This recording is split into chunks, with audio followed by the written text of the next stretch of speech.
long time since I've made a video. Um, and here it is. Where have I been this whole time? I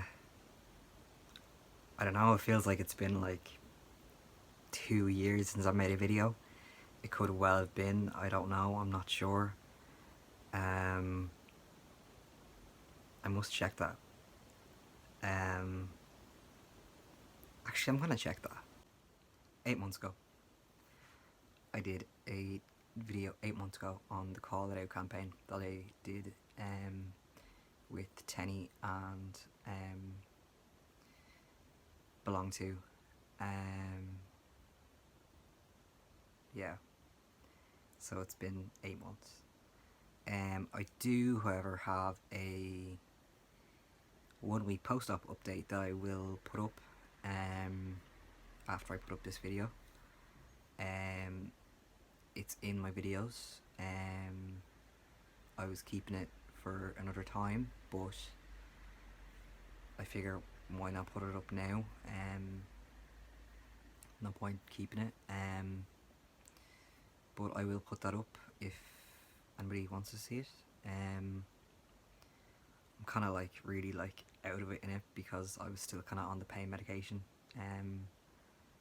But yeah, I barely had a voice in it as well because my voice was still like because of the tube they put in your throat after surgery. I had like a sore throat afterwards. But where have I been this whole time? Well, geez, I suppose, I don't know, kind of, me and my girlfriend Sarah that I was with in my other videos, we kind of broke up. And I kind of took that hard. And I didn't really want to talk. I didn't really want to make videos at all. After that, like the past while, well, not the past while, after that really, because I was kind of going through kind of a rough patch. I was kind of going through crap and stuff like that. But yeah, life moves on, and then geez, I've kind of gone through the wars. It's February now, but January I didn't think I was going to make it out alive, honestly. I got a part in a short film called Cost You Nothing, directed by Patricia Kelly. It was supposed to start filming in January, but the day before filming, I got this, what I can describe is the worst pain I've ever felt in my life. I thought it was my appendix. My GP thought it was my appendix. I was rushed to A&E. It wasn't even on a pain scale, like, from 0 to 10.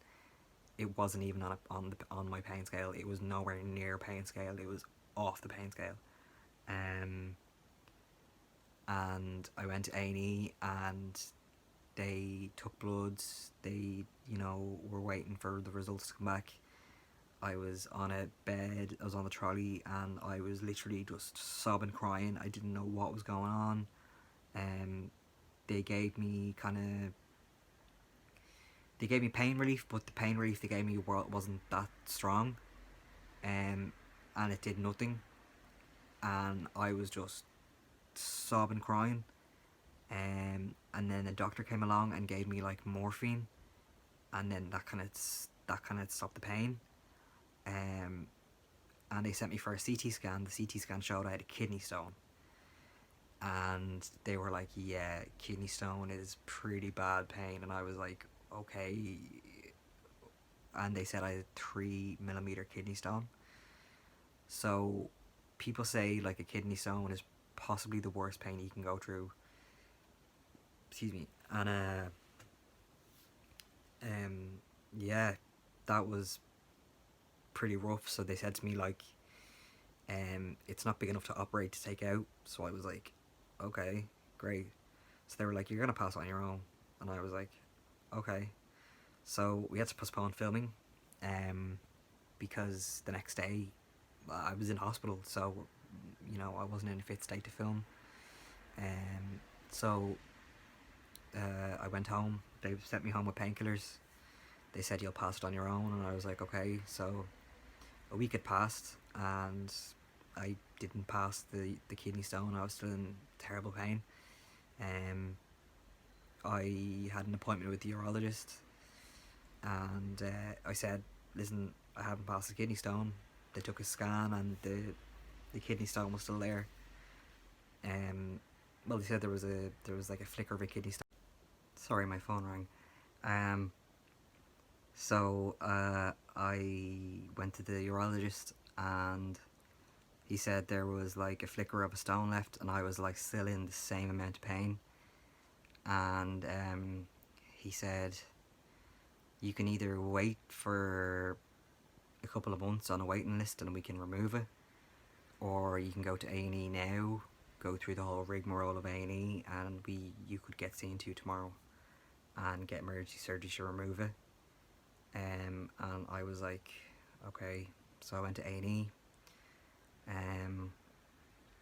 went through the whole rigmarole, had to stay in overnight. It was like the horrible rigmarole, waiting for hours and hours on end.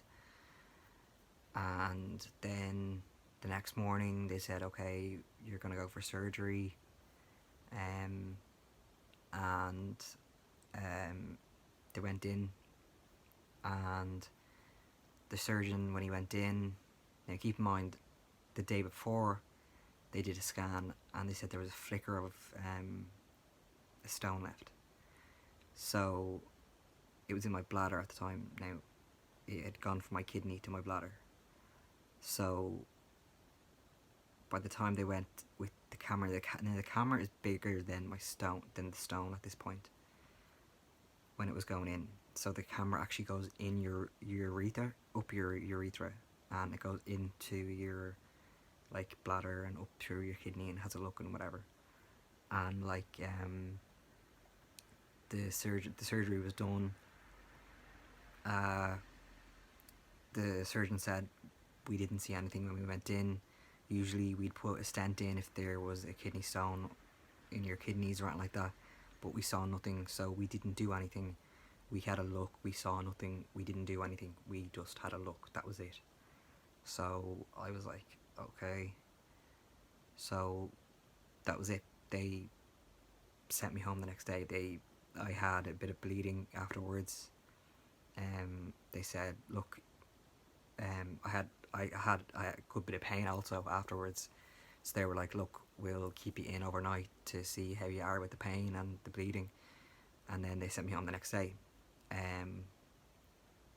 So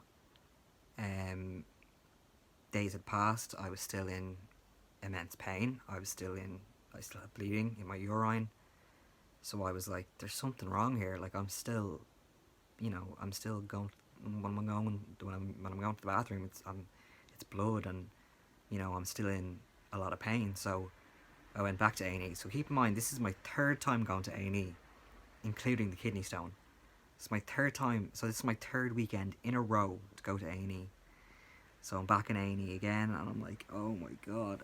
Keep in mind, I have the worst anxiety, and I have the worst anxiety around staying places alone. So I have to stay in the hospital on my own, and I can't, like, and I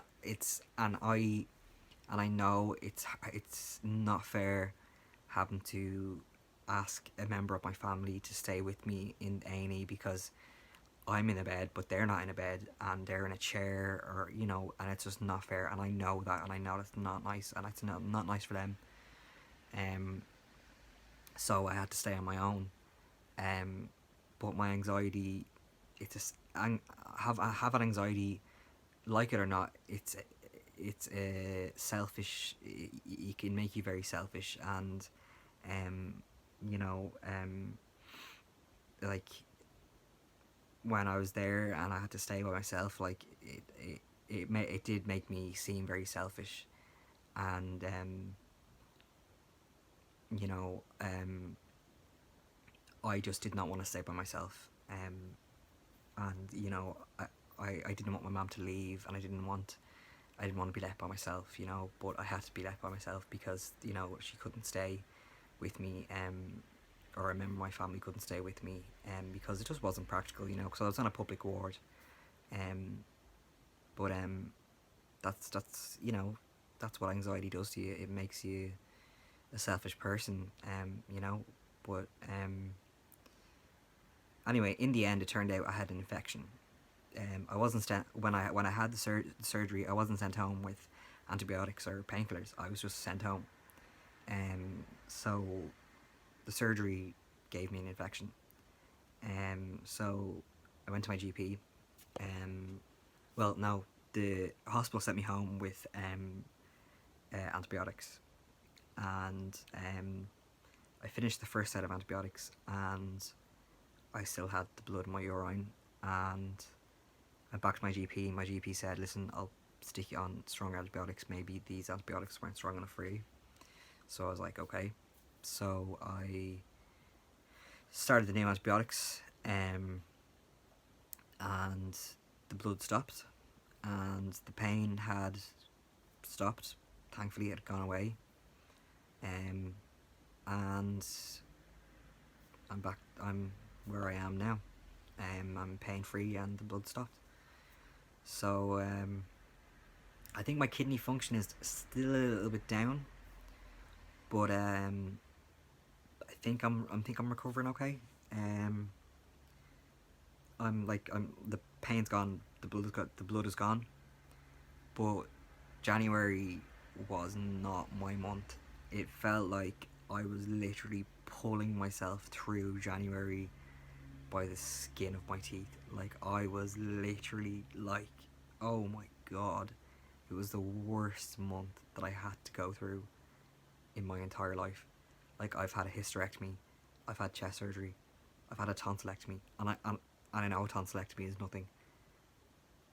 And you know I had a horrible time with a hysterectomy, but this has had to be the worst pain I've ever been in, and the worst time I've ever had to go through with a hospital and surgery, and it was just, oh my god. And in and now resulting, my anxiety is spiking, you know, and like I'm finding everyday things now to be a lot harder because of it. Um, but in saying that, I've been doing the Charles Linden method again, by myself, and um, just like the past like 2 days, and it's been a lot easier.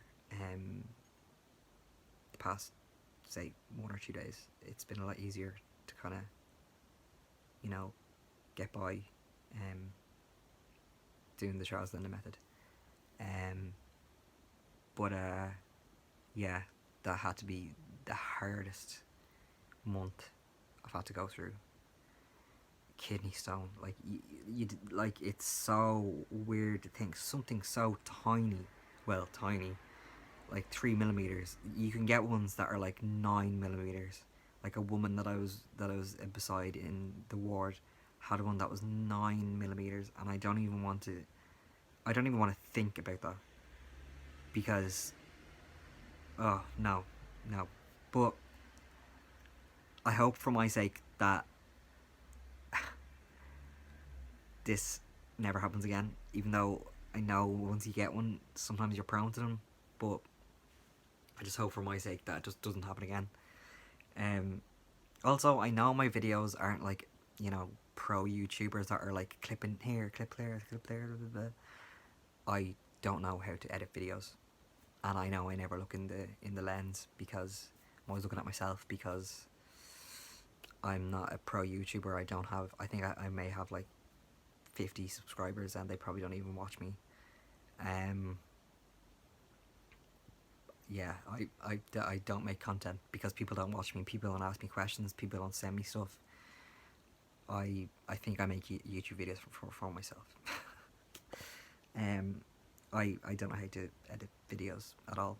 I know the minimum, like how to put clips together. That's all I know. Oh, and also, in the meantime of all this happening, I've managed to lose like over 2 stone.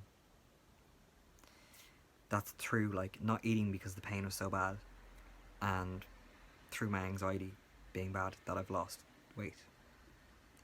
And the whole time, through the pain being bad and through all this, I've stopped smoking.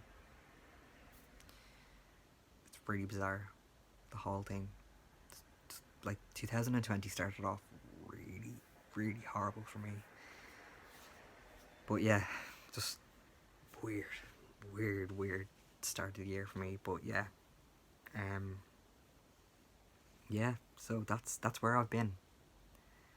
Um, so yeah, it can only kind of get better than from here, I suppose. I start filming next weekend. Because we had to postpone it, obviously. Um, I do have another video to make. Gillette sent me out something to try, and yeah, so yeah, I have some stuff to make videos about. But I just thought I'd make this first video to kind of give you an idea of where I've been the past 8 months. Yeah, so if you want me to upload the next the we're kind of going back. So if you want me to upload the 1 week post-op video, I will put a Instagram post up, and I will ask if you do, and you know the drill. Subscribe, share, yeah, comment if you want any topics for me to talk about, or if you have any questions about kidney stones, because I'm a pro about it by now. Oh, Jesus. Yeah.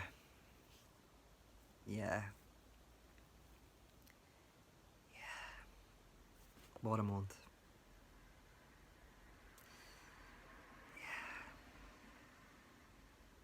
Subscribe.